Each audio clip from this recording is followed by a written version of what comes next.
Well, good morning if you're here in Southeast Asia. Good evening, good very early morning if you're away on the other side of the planet. Welcome back to the Asia Le Mans Series.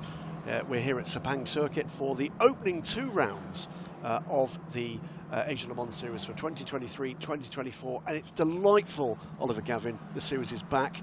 Your first time here at Sepang with the Asia Le Mans Series, but back for the first time since COVID interrupted the flow of motorsport here in Southeast Asia. Yeah, it's great to be here. You know, we've had a couple of days here on track. We've had a bit of free practice, and we had a bit of testing before that. The teams have got themselves acclimatised. The drivers have as well.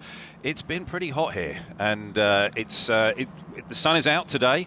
It's going to be warm, certainly for this first race, and I certainly see that the conditions are going to have play their part in how the race unfolds.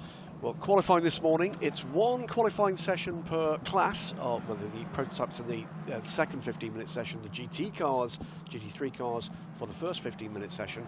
But this doesn't work in a regular way for international motorsport because it's both grids set from the same session with the first and second quickest times, Ollie. Yes, it is, and so keep us on our toes. Certainly with the way that we're going to be looking at the timing screens, and I'll be the man charged with trying to find that second fastest time.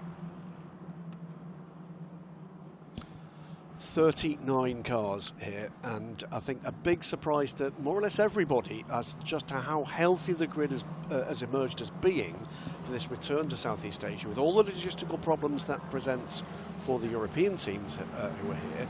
We do have a number of Asian teams, including the car we were just looking at a moment ago from D-Station Racing. This is the Herbert Motorsport Porsche, the number 33 car. Previous winners of the Asia Le Mans Series just a couple of years ago. I think your first stint with us, Ollie, in the UAE. Yeah, absolutely. Well, of course, we will be back in the United Arab Emirates in February for the final 3 races. But it's a big and varied GT grid. 23 cars, Ollie, and 8 makes. Yeah, we were just looking there at the Attempto Audi R8, and they've certainly been fast here in free practice and also in testing. We've got this Centre Lock Racing number 43 car there, who, again, they have been also very quick here, and I think the Audis are liking the layout. Pure Racing. Well, Pure Racing, the number 91 car, interesting story behind this effort. This is a team that has already qualified with an automatic invitation to the Le Mans 24 Hours through the GT World Challenge Europe and the Bronze Cup there. They're here looking to earn a second, but they'll also be joining ACO Rules Racing for a full season in the FI World Endurance Championship alongside Monsai Racing. 75 car here, another newcomer to the Asia Le Mans Series and to ACO Rules Racing Team Motor Park with their Mercedes AMG. They're here to learn and to win, of course, if they possibly can. And they're 2 of the brand new, 2 of 3 Ferrari 296 GT3s that we have. Get speed. They were very quick here in last season when we were out in the UAE. And I will see how they go, but they were quick yesterday in free practice at the top of the timesheets for a while, and it looks like that Mercedes is operating pretty well around here at Sepang. One of our regional teams with a very familiar name in that 3-letter acronym. It's Earl Bamber Motorsports. Are they based here? They are based here with 2 Porsche 911 GT3Rs, another new cars, of course, to the Asia Le Mans Series, the 992 type Porsche coming along, and another new team for the series here, and this one is a bit special, Ollie. Yeah, 888. I mean, they have absolutely star-studded sort of history in V8 supercars in Australia, and they also started off, I think, back in British touring cars back in the UK. They did. Roland Dane here in charge of that. Prince Geoffrey aboard that car this weekend. Excuse me, and celebrating 5 years of collaboration between 888. You're going to need that sunshine. Yeah, because very warm. Getting very warm. Look at that. It is 30 degrees at the moment on track. It's going to get much warmer than that. 26 degrees in the air, but it's the humidity here. Yeah, that's the real killer. The real kicker. Yeah, it is. It is, and it's been getting up to 32, 33 degrees, and then the humidity, you know, it's got to be in the 80%. So yeah, that's when these drivers really do start to suffer. 2 Italian thoroughbred supercars, the Lamborghini Huracan, the green and black car of Lippert Motorsport there, the only Lamborghini we've got this year, and behind it the 3rd of those Ferraris, and it's the debut for GR Racing. We've been seeing them in the WEC for several seasons with their Porsche 911 RSR, but GTE is done. It's now all about GT3 and LMGT3, And their step into that arena is going to come with a brand new and beautifully liveried Ferrari 296 GT3 with a very familiar looking driver crew. Every car in this series, all 39, will sport 3 drivers, each of them with at least 1 bronze-rated driver. And that's the bronze-rated driver that does the qualifying session today. Absolutely right. They will be carrying the burden of qualifying for both of the 4-hour races. Start is delayed, and that will, I'm sure, be just down to some issues. We've just had the F4 Southeast Asia on track. Yeah, I think they're just trying to get all those cars off track. We're running a little bit late, maybe. So, Sanderlot Racing, there's 42 and 43, very similar looking liveries, and does take just an adjustment in the eyes. This one in brilliant white, the other one in a light grey colour with a very similar looking livery aside from that. Christopher Haase, the standout name there. What a stalwart he's been for Audi Sport Customer Racing down through the years. Yeah, and I think we're on a short call here for the start of qualifying. And this is the Craft Bamboo car at the front of the pack, lined up there, ready to go. Number 37 car. Brand new team manager for them this weekend. Yeah, Richard Lyons, who, I mean, I raced against Richard long time ago. It was in colour, not black and white. Really? Yes, it was. So towards the end of your career? It was, yes. And, Richard, fantastically talented, and really turned his hand to being a team manager now. I think that was due to COVID. Yeah. Couldn't get back to Japan, which is his happy stomping ground. And Richard, the 2004, it was Formula Nippon, I think, back then, champion, and winning the Japanese GT championship in the same season. That's some going. Yeah, it is fantastic. And a driver of very high quality, but loving this. And we are go for season here in the Asia Le Mans Series. 2023-2024 straddles the 2 seasons, the 2 years, and away we go with the number 37 car. We'll call the drivers as they emerge from pit lane. On board the 37, it is Anthony Liu, very experienced driver from Hong Kong, and I think is the reigning GT World Challenge Asia champion. Yes, I think he is, and he'll just be coming out of the pits here, just trying to get those tyres warmed up. He's not going to have to go too aggressively. They haven't had any trouble getting that heat into the tyres. They'll just do a relatively slow out lap, 1 prep lap, and then they'll start pushing. And I think we're going to see the peak performance, say, lap 3, 4 and 5. Yeah, so Craft Bamboo adopting the approach we've seen very many times from the teams from Southeast Asia. There's no subtlety about the liveries here. No. It's fabulous. It is. It really pops. First of the EBM Porsches also leaving. That's a mix, by the way, of a kind of cherry silvered red and a flatter bright red and the white. So beautiful liveries again.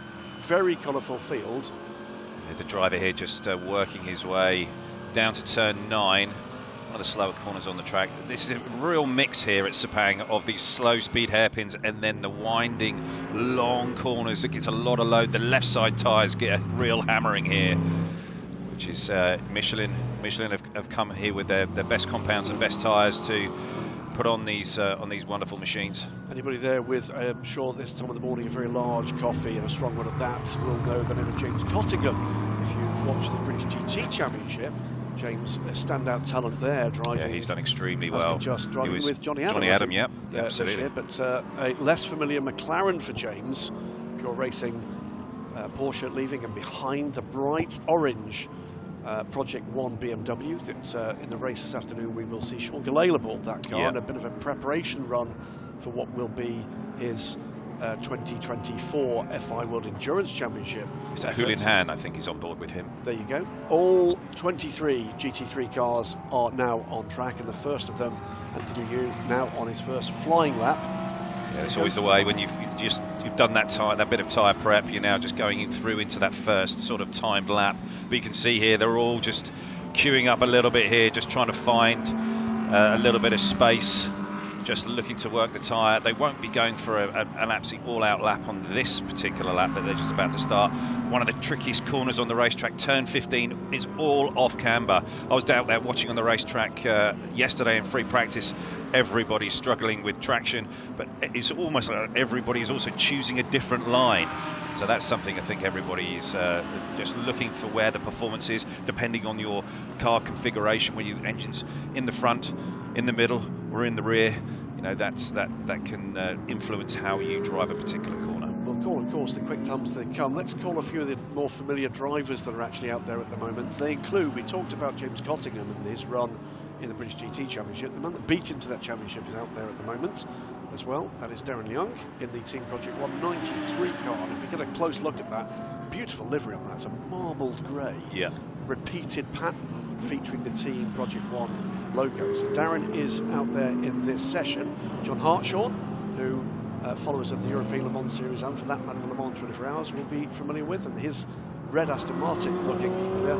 This, most certainly the most renowned of the drivers out there. This is His Highness Prince Abdul Rahman Ibrahim, known more colloquially as Prince Jeffrey, and this long-term and very productive partnership between his team and between the 888 organisation, this beautifully presented Mercedes AMG GT3 Evo. And what we're seeing here, we're seeing cars just sort of backing up, looking for that space. They're trying to find a clear bit of track so that they're not got any aero wash on them at all. I know that certainly the front engine cars, it's the front axle that is there. It is the slightly weaker one and the one that's a little bit overstressed, and it's the understeer mid-corner that's really hurting them. So the time will come quickly when it comes. But no tyre warmers, remember. That is a standard rule now across most of ACO rules racing these days. And Prince Jeffrey just negotiating quickly and safely the Lamborghini as they wind up towards a bit of a run at this. We have got the times coming. Prince Jeffrey with a 2:13.718. You saw the car as he got onto the brakes there. He just had a little bit of a wiggle on the front. The front axle doesn't seem to jar to one side, and that's usually when we've got someone off. Red flag. It's a red flag. That is the 82 car. That is Charles-Henri Somoni, and a car that we've seen throughout this year in the Michelin Le Mans Cup. But that is car turned 12 into 13, 14, I believe. Okay, so red flag with 10 minutes to go. Now that's not great news for anybody here, because they're just at the point where you would expect those tyres to kick everything in. was just about switched on, and everybody was on their first flying lap. So you know, it was go time, absolute go time for everyone. To give you an idea what that sort of means, we called that time just before the red flag from Prince Jeffrey. That was a 2:13. Steve Jans in the number 9 Get Speed car, almost immediately after that, completed his first proper flying lap, and that's a full 7.7 seconds quicker. So there is a lot of time to come from just about everybody. The clock has stopped for the moment. Yep, and actually that 2:05.9 is pretty decent. I think that they got down to like the 2:04s in free practice and maybe snuck into the 2:03s. But this is about the best the cars are going to get throughout this whole weekend. This is when you got no fuel in the fuel, hardly any fuel in the fuel tank. The cars are at its lightest and the tyres are at the freshest, and it's also the coolest temperatures on track. So yeah, I think that this is about as good as the cars are going to feel, because we're seeing quite a lot of tyre degradation here in Sepang. Well, hopefully this is just a short hold. It didn't look as if that car made contact. If it did, not heavy contact with the barrier. It looked like it got through the gravel track, just up against maybe that little service road, and then it should be able to be driven off and round and back on. So let's hope that can be recovered quickly and we can get back to track action quickly. Got a view of the rear end at this number 86 Ferrari 296 GT3.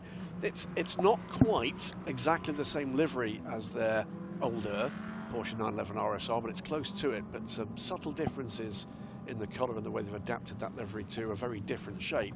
Michael Wainwright on board that car. It is, of course, bronze driver and the team and car owner, and a very familiar driver crew for that team as well. It is the full WEC lineup, isn't it? Absolutely. One of 2 cars here featuring that. The other car featuring that is the D-Station car, which you'll see at the front of the queue there coming into pit lane. And the 95 TF Aston Martin also have their full crew from ELMS. They do indeed. The 21 AF Corsa car, by the way, have their full crew for next year's FI World Endurance Championship. So there's all sorts of game plans here, Ollie. Yep. Everybody's here to win. Let's make that very clear indeed. But beyond that, there's all sorts of preparation, you know, all sorts of sampling, tasting of what the machinery or the racing or the rule set is like, whether it's from a driver, a crew, a combination of drivers in that crew, or from a team. We've got drivers having their first race in different machinery, and all sorts of opportunities for people to try an LMP3 and LMP2 car for the very first time. Yep.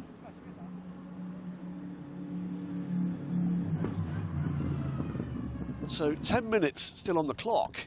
And a little bit of disappointment there. We've not yet got to see most of these cars running kind of full rich yet. No, absolutely. And I think it was everybody was winding up. Everybody just got themselves in the zone, done all the tyre prep, got the brakes going. Everything was there, ready to deliver.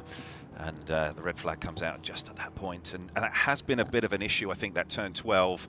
Likely that the 82 got into turn 12, maybe took a little bit too much curb at the apex and then ran wide. And at that exit curb there, if the pressures aren't quite up, the ride height's a little bit too low, bottoms out, and then it can just, the car can pitch off to the left. And of course, these are the bronze, the less experienced, the non-professional drivers aboard the car.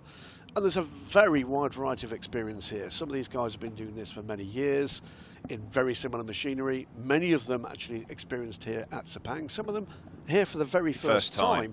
And that's what makes these qualifying sessions with the bronze drivers so absolutely fascinating. It's the fact that you will see rapid progress as the guys dial themselves in, particularly the more experienced drivers in the machinery.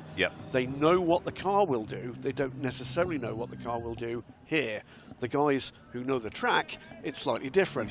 It's a real jigsaw of a session, and a really short session at that. So that 5 minutes, not wasted entirely. It needs to get back going pretty quickly to keep that heat in those tyres. Yeah, absolutely. And all those drivers will be very keen, talking to the team on the radio, trying to understand, okay, what is the cadence here? When are we going to be back on track? How long do they think it's going to be? And it is going to be on a short call, I think. I'm not sure if the 82 car has made it back to the pit lane or whether it's been retrieved off and into a safe place. But we're watching the 95 car there, the TF boys. A well-drilled, excellent team from the UK. Interesting part of this, Ollie. I mean, you spent almost your entire career as a full professional factory driver. Since you decided to hang up the helmet, they finally dragged you out the cockpit. They did. They got me out of it. Finally. I know. Since then, you've been doing a lot more work with some of the mixed crews, the silver and the bronze drivers. That's a very different dynamic. We'll talk about that in a moment. So that different dynamic. What are you finding in terms of the I'm trying to think of the right word here, not the barriers to progress, the ways in which it's more difficult for a team to manage the variance of performance between those three different sorts of driver? Well, you have to take into account that there is that difference in ability, in talent and experience. And so you have to look at the whole team and how you can get the maximum performance from that whole group of drivers. And whether that is you're going to have to sacrifice a little bit on the car setup for that pro to make sure that the bronze driver is a little bit more comfortable, a little bit more happy. Their performance is likely to be far higher and far greater if you can get them just that little bit more comfortable in the car. So really the focus there, we're back to green. We are back to green, and 10 minutes to go. It's now a 10-minute session. I did see the 82 car cup. There we go. There you go. It's back in the box. And I don't think that car will be able to take part in any more of the practice section. So that will start from the back of the grid for both races. So it's double bubble trouble for Charles-Henri Somoni. And he will be, at the moment, well, we don't know yet whether or not that was a driver-related issue or a car-related issue. We did have one of the Ferraris off in free practice yesterday. It was me saying about what could have happened at turn 12. That was just me guessing. Haven't seen any footage of it, no replays. So whether or not it was a mistake, whether or not it was a car issue. Yeah, some kind of technical issue that he just chose to drive it off. We'll catch up with Jean-Henri later. Board one of the Optimum McLarens coming up to turn 4. It's quite steep uphill here, and you really use that elevation to hit the brakes, use that to slow the car down. Got to get that apex curb there. Careful of track limits here on the exit. And then as you come over the crest here, it drops downhill really quite steeply here as you're coming into turn 5. Just coming up behind the Project One BMW. It's the 56 car. Yeah, number 56 car. And there's a little bump as you transition back to the right-hand side there, which can upset the rear. And you've got to be careful also on track limits there, just on the left. He's trying to find his way past the 56. Has he seen him? Oh, no, he has not. No. And trying to live on that same piece of racetrack. They have to just manage the traffic here. The Optimum car is looking to way past, and the 56 is just being a little bit naughty in where he's placing the car. Not sure he knew exactly where that McLaren was. It's that Hulin Han in the 56. number 9 car, Steve Jans, who is the one driver that's posted a competitive time so far. Yeah, he's going to be keen to get going again. Get a second time, yep. because that, of course, will mean that he's on the grid and a fair way up the grid, you would imagine, for both races. It's going to be just under 8 minutes to go in this session, so there's work to do here, and it needs to be done pretty quickly. Yes, absolutely. So I guess the risk quotient has just gone up just a little bit. They're going to have to push harder. Yeah, they are. Earlier than they were expecting to have to do here. And at this point, the pressure does really ratchet up on these bronze drivers. Maybe it's their first qualifying session in a little while, and they're just sort of a little nervous in how the car's going to perform. And this is new machinery, new racetrack, new layout. It's very warm here today, and you know, all of these things do add up to the environment that you're operating in. So certainly the pressure is on to deliver. Absolutely. D-Station Racing, laser focused on the timing screen. You can see there everybody, as you were saying earlier, looking for, it's not a full course yellow, no. They're just looking for space, and they're going to need that space. We've got some quick times beginning to show on this scoreboard. Pure Racing going quickly at the moment. Also Martin Conrad aboard the Almanar Racing by Get Speed, yeah. the number 7 car, and EBM's number 8 Porsche, Nanza Setuan Santoso, that car going quickly too. But we'll keep an eye on timing screens as things emerge. But these times are going to come very quickly indeed now, Ollie. They are, and there's a lot of purple sectors. A Pure Racing car just coming through. It looks like he's still looking for a little bit of racetrack, a little bit of space. And this is the problem here. You can get bottled up behind one another, and you're on a clear lap and you think it's going to be great, and then you quickly catch somebody who's then looking for a little bit of space. That ruins your lap. So it can take a couple of laps to find that spot on the racetrack for it all to be clear and clean. But then have the tyres gone over? Have you missed the peak of the performance? And so, I think somebody's just gone off there in the background. Saw smoke, and I think that could have been the yellow flag. Yeah, I think it turned 12. Again, it's caught one of the drivers out, I believe. Well, we keep an eye on who that's going to be. It's a red flag immediately again, and no more times posted here. It's the Sony 5 Team Motor Park car. Yeah, these guys were struggling a little bit in practice. They didn't look that comfortable with that. It's Heiko Neumann, I'm afraid, aboard the Mercedes AMG. Why is it a red flag? Because he's in line of attack. He is. And if you've seen 2 cars go off there, the answer is... Eduardo is going to be all over that. Not Eduardo. No, Eduardo is actually the race director's advisor here. It's Gwen here for the very first time. So that's okay. He'll let you off. You will be called to race control later to immediately, in fact. Absolutely. Yeah, on the naughty step. Yeah, Oliver Gavin to race control immediately. It's actually on the bottom of the time screen. Yeah, don't bring biscuits. Coffee is being taken off the... We're seeing actually area on the bottom of the timing screen, actually, James Cottingham was being warned about his track limits and the exit of turn 6. That's one of the spots that we knew there was going to be a problem, an issue. Now we've got a really interesting point in proceedings. 2 red flags. They've neatly dissected this into thirds, haven't they? 10 minutes. Just under 6 minutes to go. There's barely time for two rapid laps here. There isn't.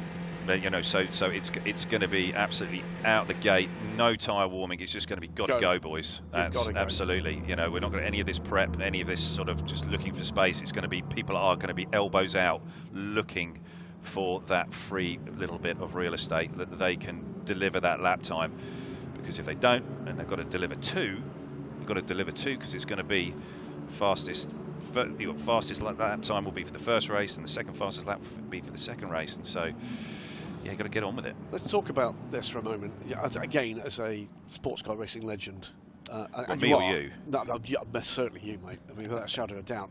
You know, nerves of steel. And we've seen that every time the bar bill arrives. Indeed. You know, what a poker face he's got. It's amazing.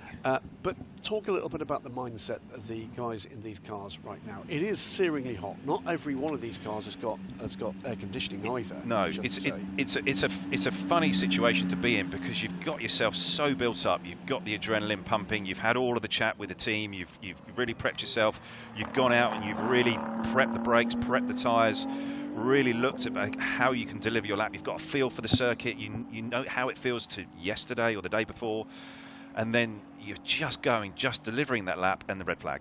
And so then it's sort of like you've just got to switch that switch off, conserve, come back, and then sit and wait and then ponder about, okay, how am I going to get, how much time am I going to get, where am I going to be in the queue, how can I get out there and get underway again, and what is the order going to be, how much track space am I going to have, how am I going to have to work that with the team, how much are they talking to me about that, you know, and how hard I'm going at that point. Before this session, and particularly because it's the bronze drivers, how much prep will have gone into what the game plan is that's now frankly been utterly destroyed? Absolutely, it's all ripped up and out the window. And so, you know, they would have been talking to their pro, and they would have been looking about, okay, how can I get as much experience and understanding from them and how I should be going about this qualifying session. They'll also be talking to the team, working through their plan and how, you know, at what lap they feel that the tyre is going to be absolutely at its peak.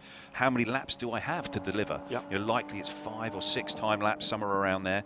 And now we're looking at this point of, it's a little bit sort of like the gun is a little bit to the head and you just got to get going here. Yep. There's no time, you just got to get out and deliver. Session will resume on a short I think very shortly. I mean, it's another aspect of this, isn't it? You talked about the pros in the cars, and very often those pros double up as being some form of driver coach for the non-professional driver. It is absolutely essential now in this Pro-Am form of racing that you have to be able to interact, talk, coach, and work with your AM to deliver their best performance, because if they find half a second or a second in their own performance, it's almost like free BOP.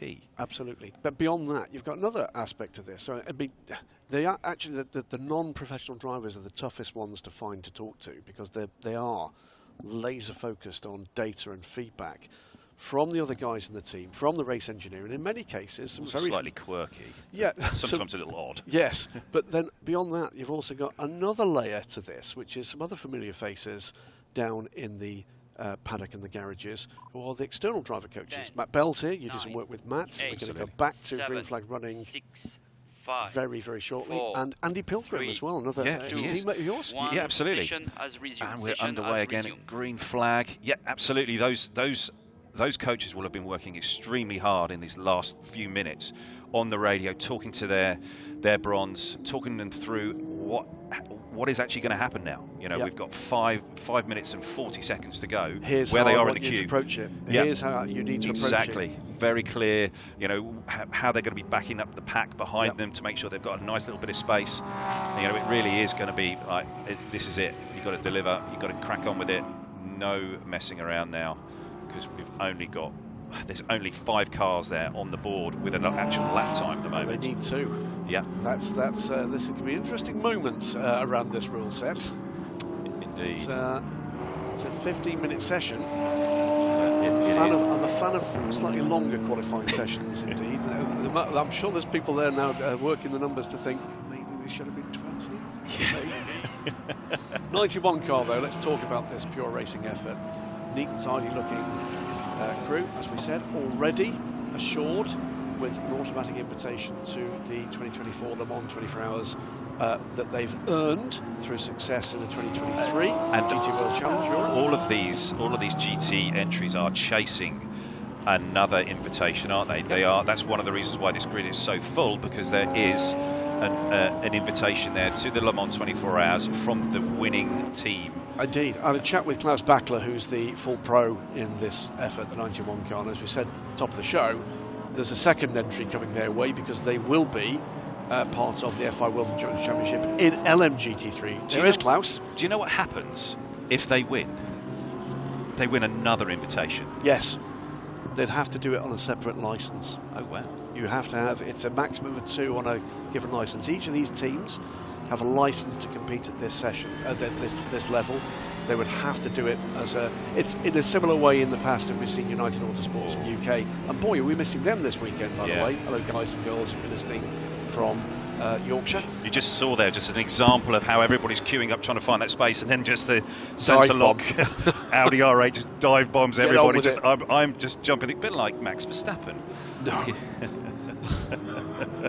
Who, by the way, is testing a GT3 car in the winter. Splendid. Maybe we're going to see him somewhere nice. Yeah. Maybe. I'm going to keep my powder dry on what I know about what's going on there.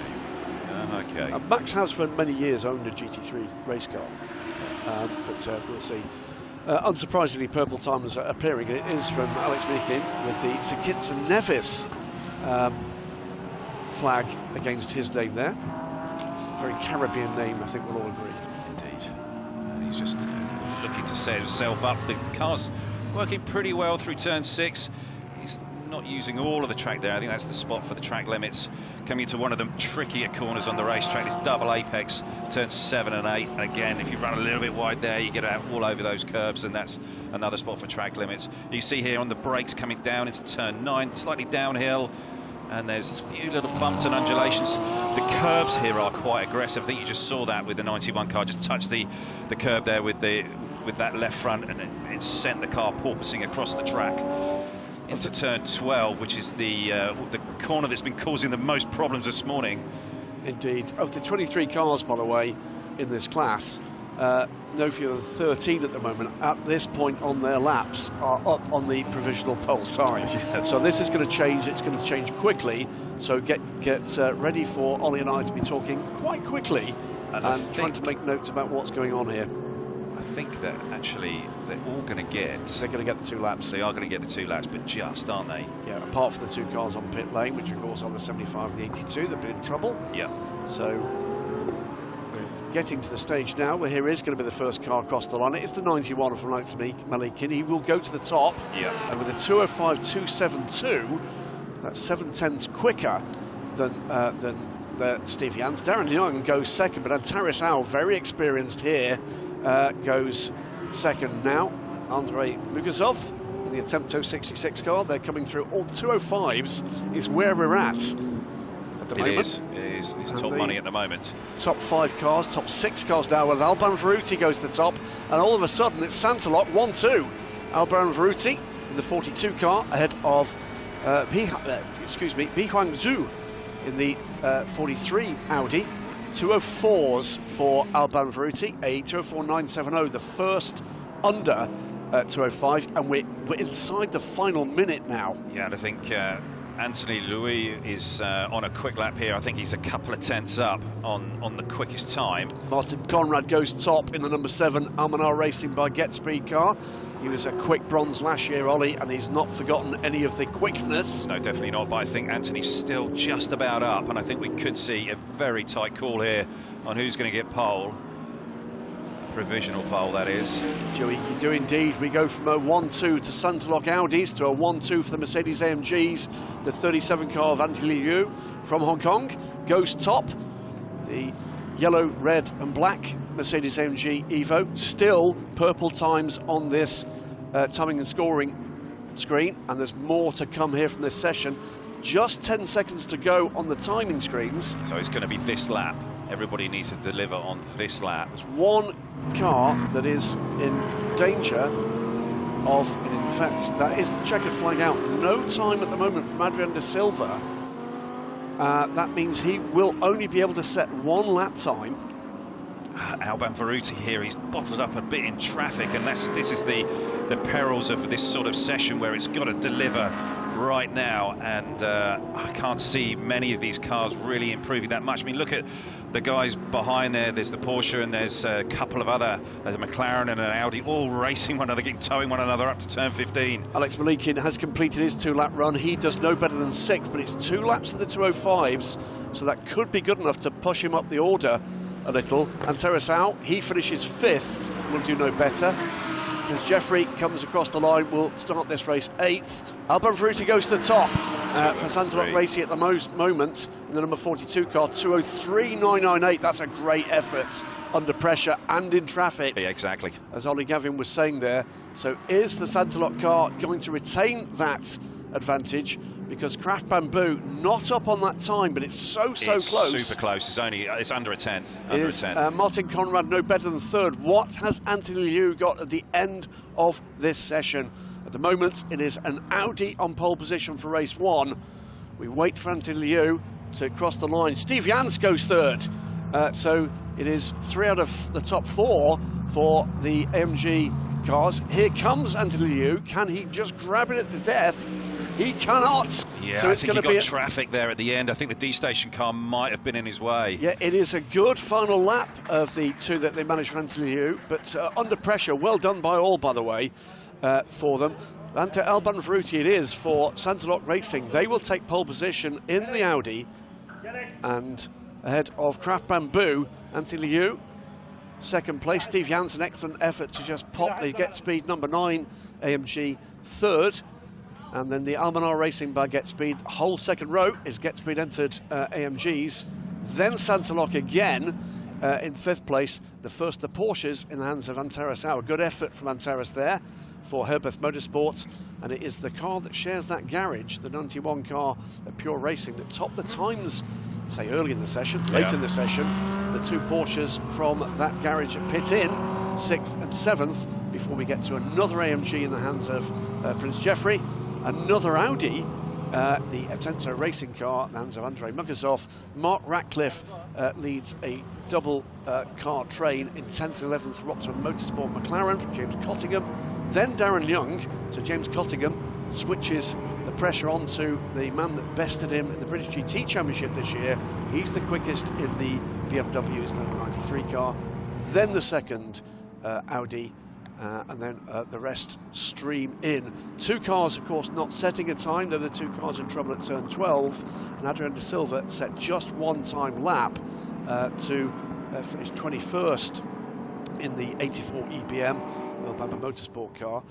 That was pressured stuff in that last 5 minutes. It was, and Alban Veruti there delivered on that final lap, and even though he was in traffic, he managed to still keep it clean, keep it all together, and deliver that a really good lap, really clean, very solid, and I think both of his laps will be very good. And I think that I think we're going to see them running at the front. They've been very quick here in testing and then in free practice, and I think they're going to be a very strong driver crew. We're seeing this. I think we're going to see these guys operating at the front for most of the race today. Well, Santalok Racing will be delighted with that pole position. We'll wait and see whether or not it's going to be a double pole position. We don't know that yet. Yeah. But we'll see that. By the way, stick with us for highlights on that session, because we will get that points order to you. But great news for Santalok after what's been a tough couple of weeks for them. They were hoping to get the nod with Audi for the entry for the 2024 FI World Endurance Championship in LMP2, which is marginally different from this spec. We can talk about that in the hours of coverage you're going to see this weekend here from Sepang. That is the qualifying order for race 1 this afternoon. It is the number 42 Audi of Santalok Racing, 203.998, almost 4/10 clear of the Craft Bamboo Racing AMG of Anthony Liu. Steve Jans in the number 9 Get Speed AMG, just about half a second off the excellent qualifying time of Veruti. And then the Almanar Racing by Get Speed AMG 4th, Santalok Racing 2nd Audi 5th and over a second back. Then the pair of Porsches we described, the 33 and the 91. That was tough stuff, and tough stuff as well for a group of drivers, Ollie, that are not that experienced at this level. No, they're not, and you know, I think that it's a little bit of track knowledge, I think, has helped them here, but I think that Santalok crew are really well drilled. They have been testing quite a lot. I think that they've been together as a group for some time, and I think that they have delivered. I mean, it was a pressurized qualifying session there, only 15 minutes, punctuated by those 2 red flags. Turn 12 does look to be tricky and tough. It looks like that exit curb is the thing that's catching most people out. But we're just looking at the Craft Bamboo car that did have a good run as well. Very strong performance from them. Indeed. And pressure both applied and soaked up there as Mike Wainwright walks away from his car, just outside the top 10 for the number 86 car. Brand new Ferrari 296 GT3 in that car. As you said, looking splendid. I think it's going to look great in the fading light as well. The black with both bright orange and a kind of, I guess, a bronzy coloured trim to that. That's GT. It'll reset here, and we'll be going again for another 15 minutes this time with the LMP2 and LMP3 cars. One quick thing to add, by the way, if you are here in Malaysia and anywhere close to Sepang, please come along. Tickets are free here. Just need to pop along, contact the circuit and find out which gates are going to be open, where it is that you can sit around this excellent circuit with great view lines. That's brilliant. It's fantastic viewing here. There's the 21 car, the other of the AF Corsa cars. And this is the car crewed by what is going to become a familiar trio to FI World Endurance Championship followers in 2024. Francois Ergo, it was in that session. Simon Mann and Davide Rigon, their full factory Ferrari driver, of course. So how can we put this? Not a particularly straightforward qualifying session. No, it certainly wasn't. It certainly wasn't. It was, like we've said, it was punctuated by those 2 red flag moments, and that would have really compromised the run, the flow, the way that these bronze drivers were preparing for that qualifying session. And I think, as we saw last season, the first qualifying session was a little bit spicy, wasn't it? We had that incident in Dubai and a big red flag, and it was great to see one pole position there. They left us commentating about a Armco barrier for 45 minutes. It did, yes, yeah, absolutely. Well, let's go down to the pit lane, where another new face and name to the Asia Le Mans series. We may not be going down to that. We may have a little bit of a ground problem. Yep. So we're not going to make that yet, but we do have another new face of the team, and we'll be welcoming Claire Jedrick to pit lane very shortly. Looking forward to working with Claire throughout this season, both here in Malaysia and then in February in the United Arab Emirates. Been fun with her so far this weekend. Indeed. Yeah, absolutely. It's great to have her on the team. This is one of our new entries this year. This is the Breton racing car, which, despite the fact that it does look a little like a Brittany flag, it is a Czech-entered team with assistance from our friends at Team Virage, our multi-title winning Team Virage. There's a new livery and a new look. It is the Proton competition with AO Racing Orica, the 55 car. With PJ Hyatt, isn't it, on board? It is going to be PJ, because he will be the bronze driver. And that's a striking livery by our good friend Andy Blackmore. This is Nemo, the defending title-winning team from last year, with a completely different driving squad from Deco Engineering, and the racket from the 5.6 litre Nissan engines in the LMP3s and the 4.2 litre Gibson engines in the LMP2s as they rush for bragging rights at the end of the pit lane. Yeah, it's a little curious there that those cars are sitting there waiting to go, and they're waiting for a signal, but other cars had already lined up at the end of the pit lane. I'm not entirely sure what's happened there, but high-class racing here, waiting, ready, looking just to sort of release the car when there's a nice little bit of clear track. A couple of interesting points about this. High-class racing, a familiar name of a team to endurance racing fans around the world, but this is the first time they've fielded a LMP3 car under their own name. You saw just briefly a quick shot of the front quarter of the car with Team Tour.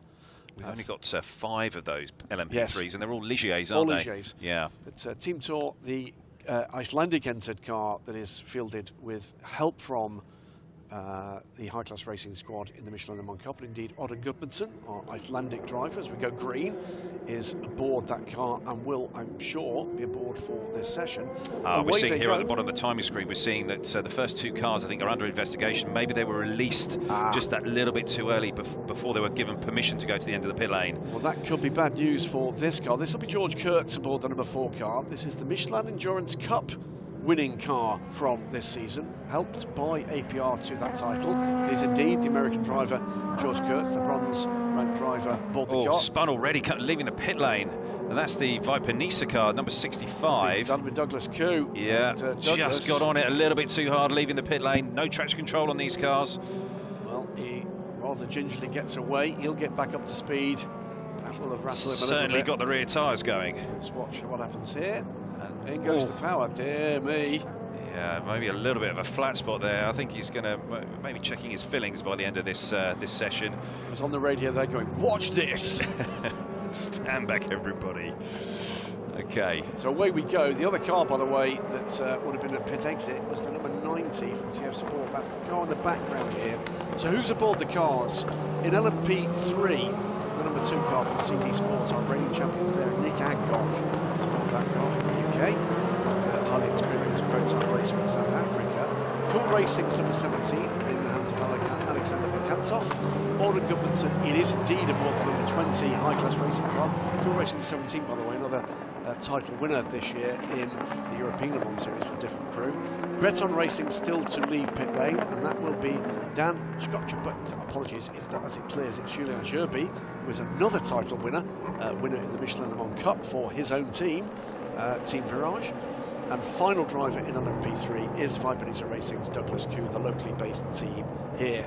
In LMP2, the drivers you're about to see, Alexander Matchell in the number 3 DK Engineering car, another title-winning crew from this year, earlier this year in the Asian Le Mans Series, which of course overlapped into this year. Crowdstrike Racing by APL have already called for George Kurtz in this bright orange and grey number 4 car. Proton Competition field Giorgio Roda in their blue and silver number 22. 24 from Nielsen Racing, it is Ian Loggy, a name familiar to GT fans in the UK.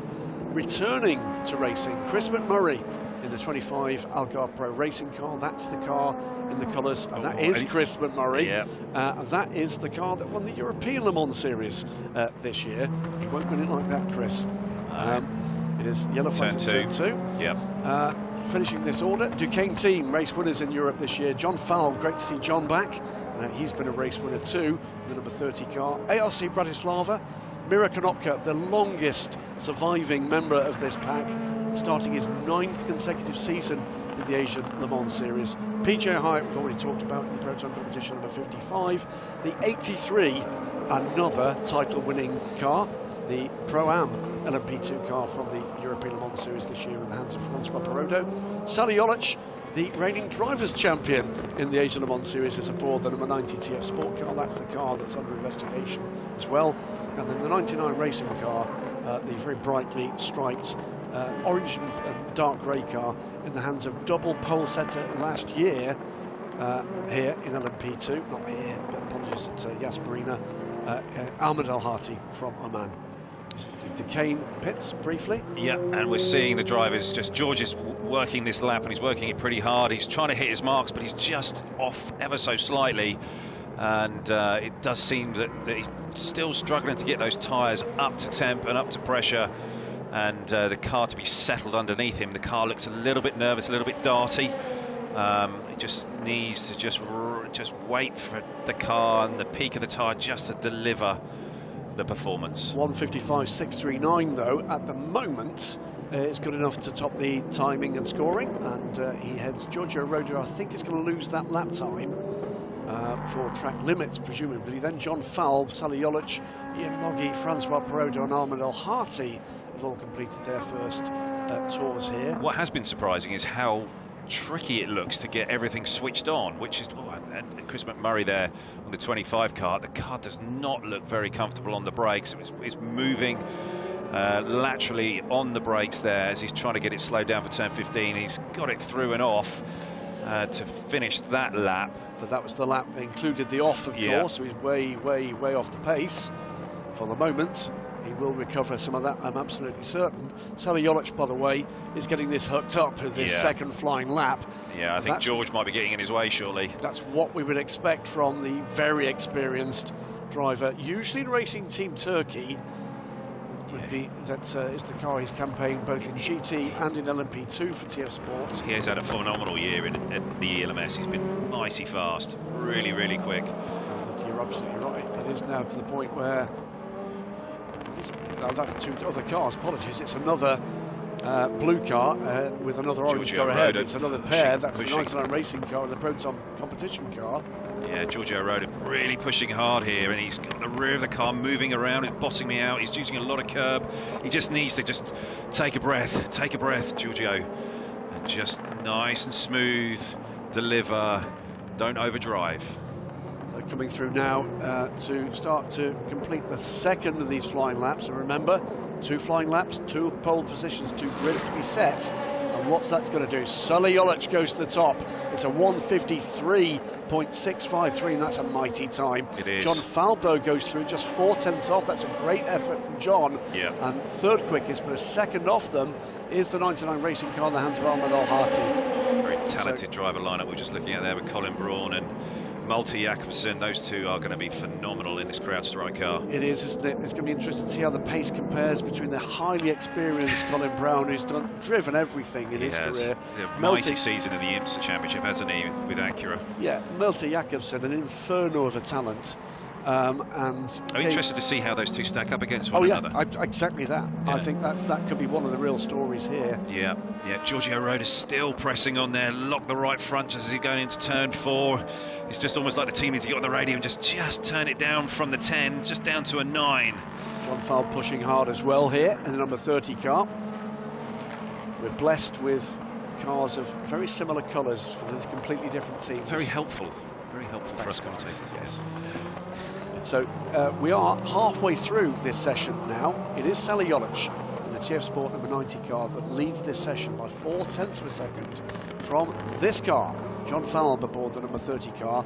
John is not on course on this lap to do better in this session, but remember, he's also looking for consistency through this session to score a good starting position. I think he's going to improve on his lap time, but I don't think he's going to quite get to the same level as Sally. And Sally's not done a particularly good second lap here. I think he might be just breathing it. It's close, isn't it? Just looked at that. He's really close. It is really close, yeah. Off, yeah, it is. I don't think that LMP3 car did him any favours at that point in the lap. No. In terms of his pace. So I think he's going to lose a bit of this advantage in the final sector. I think Sally, what he's doing, he's done the quick lap, he's then doing a cool lap, and then he's going to press again, second lap, second time lap, the second sort of push lap, let me say.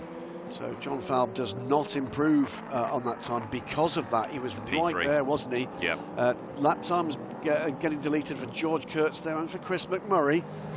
So these times will adjust as the race control gets to grips with who's going to be on the naughty step. This is the pole position car at the moment, number 20 high class, Mr. Goodmanson.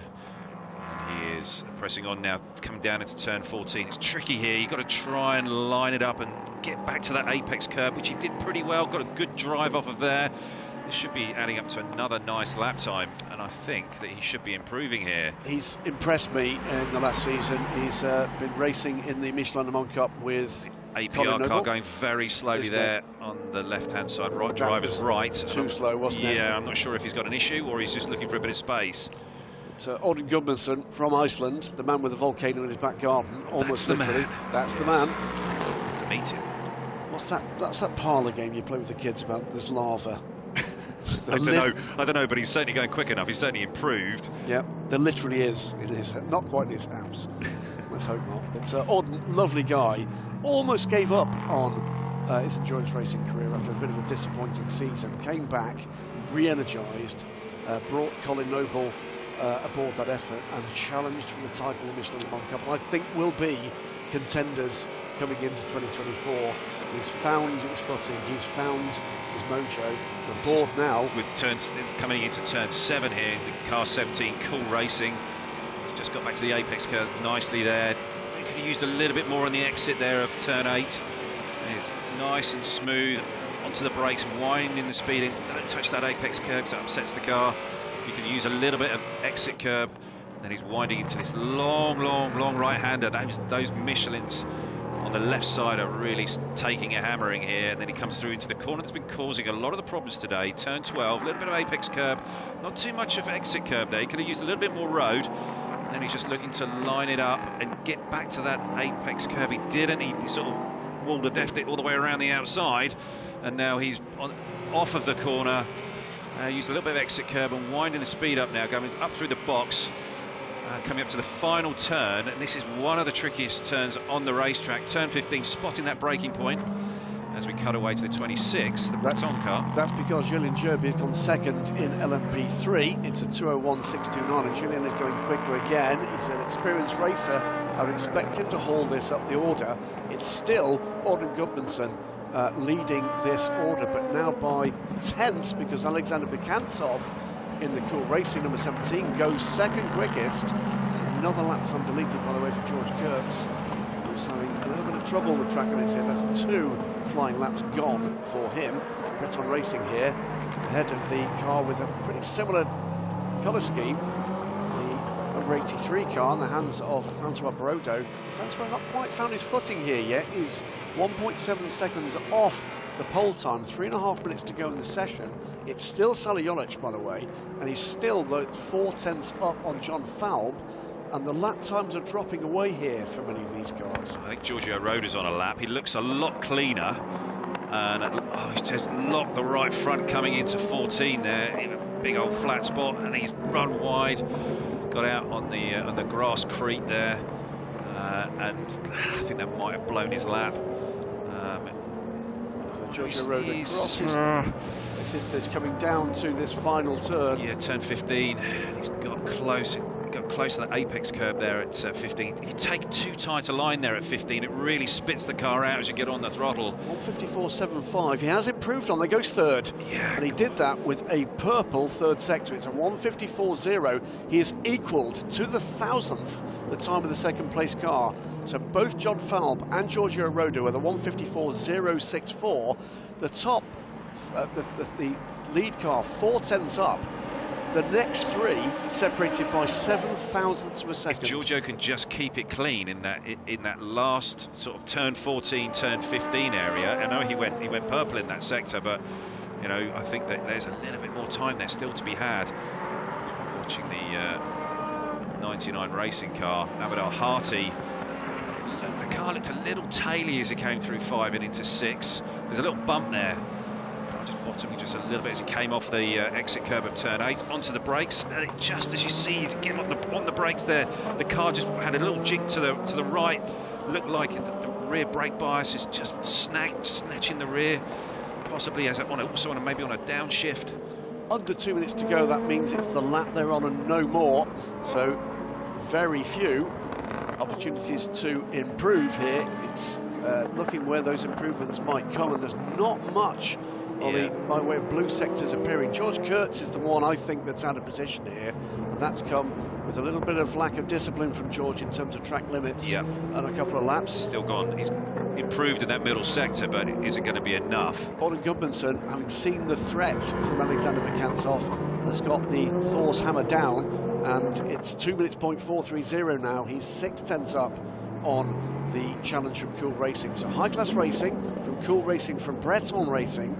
And that's where I think some of the action might come in the dying moments of this session. In the LMP2 class, well, here's our pole sitter at the moment. Doesn't look to be under very much threat right now. No, I think Sally's just backed off. I think he might just be coming in. I'm pretty sure he's in lap.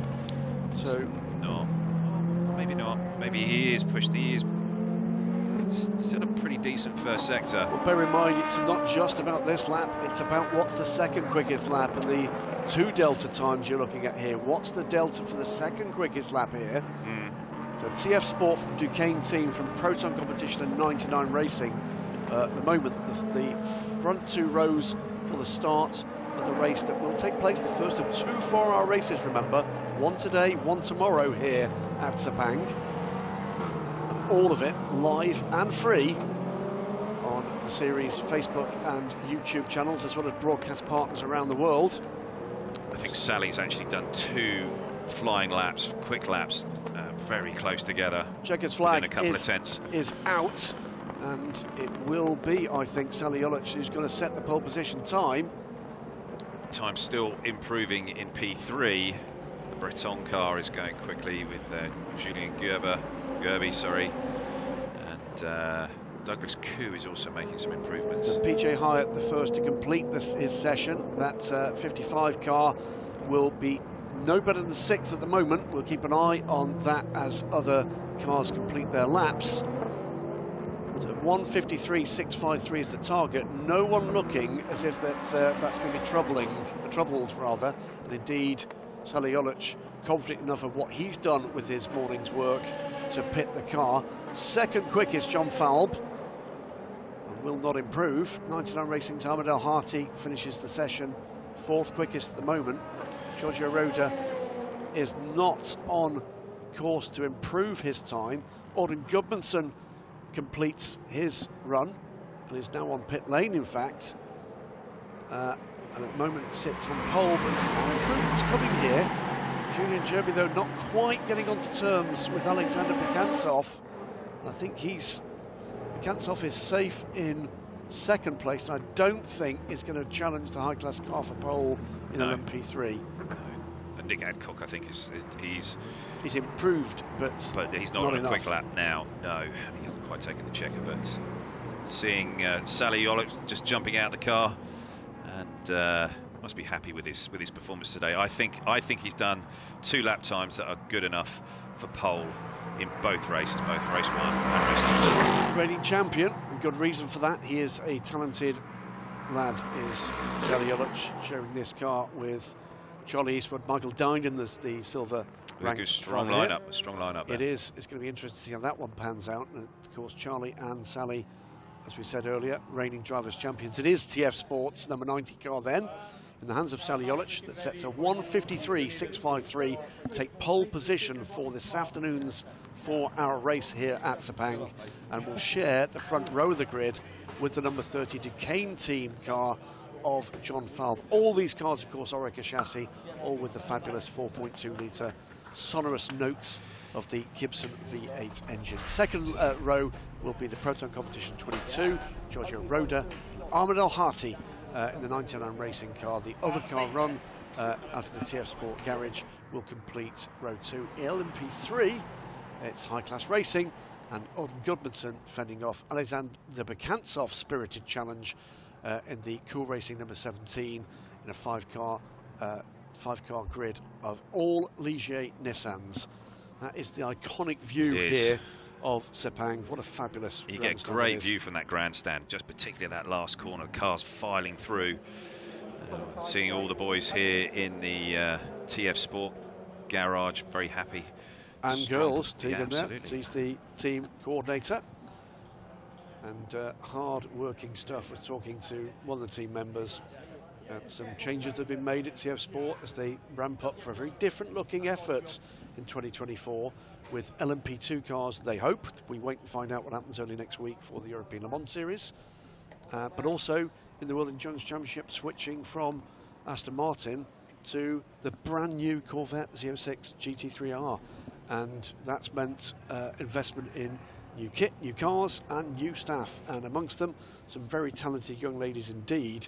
We've got one or two of the boys in that garage looking to their laurels about their stamina and work efforts. It's great to see. Yeah, it is. Fantastic. It's great to see some of the girls coming into the garages and in highly technical roles and kicking ass. Absolutely, extremely smart ladies. Fabulous stuff here at Sepang this morning. It was a rather interrupted session in GT before we got to a session that happily stayed full green with the LMP cars, and that is going to be grid set for both of the 4 races this weekend.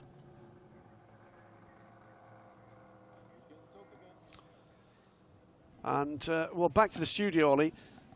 We've not learned a lot yet about the way this is actually going to pan out because, of course, we've not yet seen the silver or the full pro drivers. What we do know from LMP2 racing in particular in Europe this year is just how well this blend of professional, aspirant professional and non-professional talent can work out over a 4-hour race distance, and it's, I think, the best LMP2 field we've ever had. Yeah, absolutely, and I think that we're going to see some great racing this afternoon and tomorrow. It's going to be the way this is going to unfold with the strategy, with also the conditions, with I think with a little bit of tyre well, not a little bit, I think we're going to see quite a lot of tyre degradation because it's quite hard on tyres here, just with the layout of the circuit and the surface as well.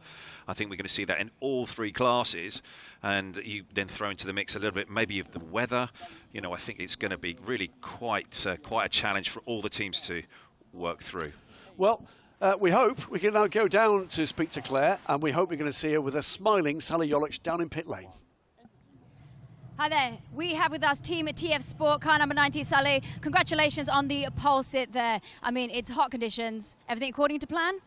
Yeah, it's been all right actually. The car was feeling all right. Actually, it's been the car has been feeling all right since the FP1, and yeah, we managed to get some good laps and got the pole. So happy. See you in the race. Good luck. Yeah, Sally is often a man of few words, but much pace, and but very proud to bring his Turkish flag to endurance racing. Andy Lofthouse there, long time a collaborator with Sally as his often personal photographer. Yeah. And great to see that camaraderie in this pit lane. That's the kind of moment, you know, that for me epitomises sports car racing. It's a team sport, a really pure team sport in real depth. But beyond that, it's a friendly place to be in that paddock. It really is, and you know, Sally is a great guy. He has built a great relationship there at TF Sport, and you know, whether that's the guys are coming in to do the photography or the team that's going to work around them. Here's the order. It is the TF Sport number 90 Orica 153.653 from Sally Joloch that takes pole position, alongside, by dint of setting the time earlier in the session, John Falb with a 154.064 for the Duquesne team number 30 car. That time matched later in the session for the third place car, the Proton Competition Orica of Giorgio Roda, and will share the row 2 with the 99 Racing Orica of Ahmed Al-Hati. D-Car Engineering, Proton Competition with the third row, and in LMP3 it is High Class Racing, the number 20 car of Auden Gudmundsson, alongside the Cool Racing number 17 of Alexander Bekantsov. That's been qualifying. Join us 2 o'clock local time here at Sepang with Ollie, with Claire and myself. Thanks for joining us wherever you are in the world, whatever time it is in the world. Stick with us for the Asia Le Mans series. We get underway this afternoon.